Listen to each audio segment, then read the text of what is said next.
اسے کوڑے دان کی طرح باہر پھینک دیا گیا تھا۔ وہ لڑکھڑاتے قدموں سے سڑک کی جانب چل پڑی۔ اس کے پاس نہ سر چھپانے کی جگہ تھی، نہ جیب میں 1 روپیہ۔ چلتے چلتے اس کے ذہن کے پردے پر ماضی کی فلم چلنے لگی۔ یہ وہی ابرش تھی جو یونیورسٹی کی سب سے ذہین اور باحیا طالبہ مانی جاتی تھی۔ اسے یاد آیا وہ دن جب وہ لائبریری سے کتابیں لے کر نکل رہی تھی اور دلاور خان اپنے دوستوں کے جھرمٹ میں اس کا راستہ روک کر کھڑا ہو گیا تھا۔ سنا ہے تم بہت مغرور ہو ابرش، دلاور نے اپنی مہنگی گاڑی کی چابی انگلی میں گھماتے ہوئے طنزیہ انداز میں پوچھا تھا۔ اس وقت وہ یونیورسٹی کا بے تاج بادشاہ تھا۔ ہر لڑکی اس کی ایک نظر کی منتظر رہتی تھی، مگر ابرش نے اسے کبھی گھاس نہیں ڈالی تھی۔ مجھے راستہ دیں پلیز، ابرش نے نظریں جھکا کر کہا تھا۔ ہم سے دوستی کر لو، یہ راستہ کیا پوری دنیا تمہارے قدموں میں ہوگی، دلاور نے پیشکش کی تھی جو دراصل ایک حکم تھا۔ ابرش نے اسی وقت نظریں اٹھا کر اس کی آنکھوں میں آنکھیں ڈال کر کہا تھا، عزت اور دوستی بھیک میں نہیں ملتی دلاور صاحب، اور میں وہ لڑکی نہیں جو آپ کی دولت دیکھ کر اصول بیچ دے۔ یہ انکار دلاور خان کی انا پر ایک ایسا تماچا تھا جسے وہ برداشت نہ کر سکا۔ اس کے بعد اس نے معافی مانگنے کا ڈرامہ رچایا، اپنی محبت کا یقین دلایا، اور یہ سادہ لوح لڑکی اس کی اداکاری کو سچ سمجھ بیٹھی۔ اسے کیا خبر تھی کہ وہ نکاح کی پیشکش محض اس کی انا کی تسکین کا سامان تھی۔ فارم ہاؤس پر وہ نکاح، وہ مولوی، وہ سب ایک ڈرامہ تھا۔ اچانک گاڑی کے ٹائروں کی چنگھاڑ نے اسے ماضی سے حال میں لاپٹخا۔ ایک سیاہ رنگ کی گاڑی اس کے قریب آ کر رکی۔ شیشہ نیچے ہوا اور 2 اوباش نوجوانوں نے اسے دیکھا۔ ارے واہ، کیا بات ہے جان، اتنی رات گئے اکیلی، آؤ تمہیں چھوڑ دیں، ایک لڑکے نے فکرہ کسا۔ ابرش کی ریڑھ کی ہڈی میں خوف کی لہر دوڑ گئی۔ اس نے جواب دیے بغیر اپنے قدم تیز کر دیے، مگر گاڑی اس کے ساتھ ساتھ رینگنے لگی۔ بھابھی جی نخرے کیوں کر رہی ہو، بیٹھ جاؤ نا، دوسرے لڑکے نے ہاتھ بڑھا کر اس کا دوپٹہ کھینچنے کی کوشش کی۔ ابرش نے پوری طاقت جمع کی اور یا اللہ مدد پکارتے ہوئے اندھا دھند بھاگنا شروع کر دیا۔ وہ ہانپ رہی تھی، اس کا دم گھٹ رہا تھا، مگر وہ رک نہیں سکتی تھی۔ وہ بھاگتی رہی یہاں تک کہ ایک مزار کے احاطے میں جا کر دم لیا۔ جہاں کچھ لوگ سو رہے تھے وہ ایک کونے میں سہم کر بیٹھ گئی اور گھٹنوں میں سر دے کر سسکنے لگی۔ اگلے 2 دن اس کے جہنم سے کم نہ تھے، بھوک اور پیاس سے اس کے ہونٹ پھٹ چکے تھے۔ وہ پارکوں کے پنجوں پر سوتی اور لوگوں کی چھوڑی ہوئی باسی روٹی کھا کر پیٹ کی آگ بجھاتی۔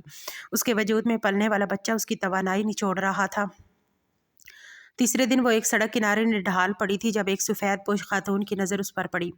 وہ قریب آئیں اور اس کے کندھے پر ہاتھ رکھا۔ بیٹی تم ٹھیک تو ہو؟ کون ہو تم اور اس حالت میں یہاں کیوں پڑی ہو؟ ابرش نے دھندلی آنکھوں سے دیکھا، خاتون کے چہرے پر رحم تھا۔ وہ بغیر کچھ بولے پھوٹ پھوٹ کر رو پڑی۔ وہ خاتون اسے سہارا دے کر اپنی گاڑی میں بٹھا کر دارالامان لے آئیں۔ وہاں پہنچ کر ابرش نے اپنی شناخت چھپا لی اور خود کو ایک یتیم بتایا جس کا دنیا میں کوئی نہیں ہے۔ شیلٹر ہوم کی پرسکون فضا میں اسے جسمانی پناہ تو مل گئی، مگر ذہنی سکون غارت تھا۔ رات کے اندھیرے میں وہ اپنے پیٹ پر ہاتھ پھیرتی تو نفرت کی شدید لہر اٹھتی۔ یہ دلاور کا خون ہے، اس دھوکے باز کی نشانی۔ میں اسے پیدا نہیں کروں گی، میں اسے مار دوں گی۔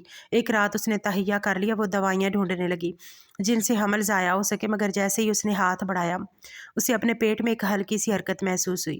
یہ اس کے بچے کی پہلی حرکت تھی۔ اس احساس نے اسے جکڑ لیا۔ ممتا اور نفرت کے درمیان جنگ چھڑ گئی۔ وہ وہیں فرش پر بیٹھ گئی اور دیوار سے ٹیک لگا لی۔ نہیں، دلاور نے مجھے مارنا چاہا، مجھے برباد کیا، لیکن میں اس بچے کو زندہ رکھوں گی۔ یہ بچہ میری کمزوری نہیں، میری طاقت بنے گا۔ میں دلاور کو دکھاؤں گی کہ جس چیز کو اس نے کوڑے میں پھینکا تھا وہ زندہ ہے اور اس کے سامنے کھڑی ہے۔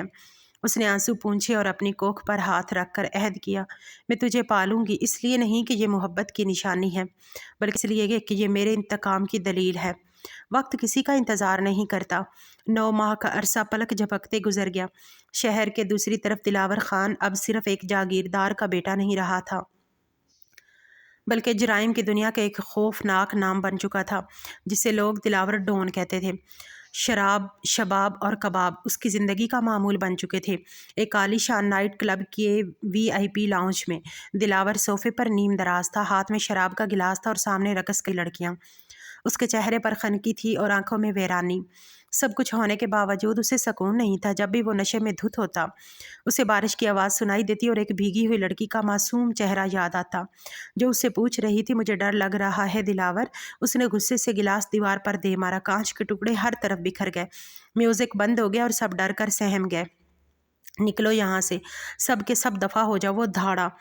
حال خالی ہو گیا تو وہ اکیلا سر پکڑ کر بیٹھ گیا۔ کیوں وہ لڑکی میرے دماغ سے نہیں نکلتی؟ میں نے تو بدلہ لے لیا تھا، میں جیت گیا تھا، پھر یہ خالی پن کیوں ہے؟ وہ خود کو یقین دلاتا اسے ابرش کی کوئی پرواہ نہیں، مگر اس کا دل جانتا تھا کہ اس رات اس نے صرف ابرش کی عزت نہیں لوٹی تھی بلکہ اپنا سکون بھی ہمیشہ کے لیے گروی رکھ دیا تھا۔ شہر کی چکا چوند روشنیوں سے دور ایک تاریک اور سنسان گودام میں دلاور خان اپنی گھومنے والی کرسی پر بیٹھا سگار کا دھواں فضا میں بکھیر رہا تھا۔ اس کے سامنے کانچ کی میز پر پستول رکھا تھا اور اس کے ماتھے پر پڑی شکنیں بتا رہی تھیں کہ آج دلاور کا موڈ شدید خراب ہے۔ اس کے سامنے اس کا خاص آدمی مراد سر جھکائے کھڑا تھا۔ دلاور نے میز پر مکہ مارتے ہوئے غصیلی آواز میں کہا، مراد، تم جانتے ہو کہ سیٹھ نواز نے کیا کیا ہے؟ اس نے ہماری کروڑوں کی ڈیل خراب کی ہے اور پولیس کو مخبری کی ہے۔ دلاور خان نقصان برداشت کر سکتا ہے لیکن دھوکہ نہیں۔ مراد نے ڈرتے ہوئے جواب دیا، باس، آپ حکم کریں کیا کرنا ہے؟ ہم ابھی جا کر سیٹھ نواز کا قصہ تمام کر دیتے ہیں۔ دلاور نے شیطانی ہنسی ہنستے ہوئے نفی میں سر ہلایا، نہیں مراد، موت تو بہت آسان سزا ہے، میں اسے وہ درد دینا چاہتا ہوں جو وہ زندگی بھر نہ بھولے۔ مجھے پتا چلا ہے کہ سیٹھ نواز اپنی بیٹی سے بہت پیار کرتا ہے۔ آج رات اس کی بیٹی کو اٹھا لاؤ، اسے بتاؤ کہ دلاور سے دشمنی کا انجام کیا ہوتا ہے۔ مجھے وہ لڑکی آج رات ہر قیمت پر گودام نمبر 4 میں چاہیے۔ دھیان رہے کوئی غلطی نہیں ہونی چاہیے۔ مراد نے اطاعت میں سر ہلایا، بے فکر رہیں باس، کام ہو جائے گا۔ سیٹھ کی بیٹی آج کل ہماری اپنی بیمار خالہ کی عیادت کے لیے روزانہ سٹی ہسپتال جاتی ہے، ہم وہیں سے اسے اٹھا لیں گے۔ اسی شام شہر کے اسی بڑے ہسپتال کے گائنی وارڈ کے باہر ابرش ایک بینچ پر بیٹھی اپنی باری کا انتظار کر رہی تھی۔ 9 ماہ کا طویل اور تکلیف دہ سفر اب ختم ہونے کو تھا۔ شیلٹر ہوم کی انچارج باسی نسیم دوائیاں لینے فارمیسی گئی ہوئی تھی۔ ابرش باہر رکشے کے انتظار میں کھڑی تھی۔ اس نے اپنے پھولے ہوئے جسم کو چھپانے کے لیے ایک بڑی سی چادر اوڑھ رکھی تھی۔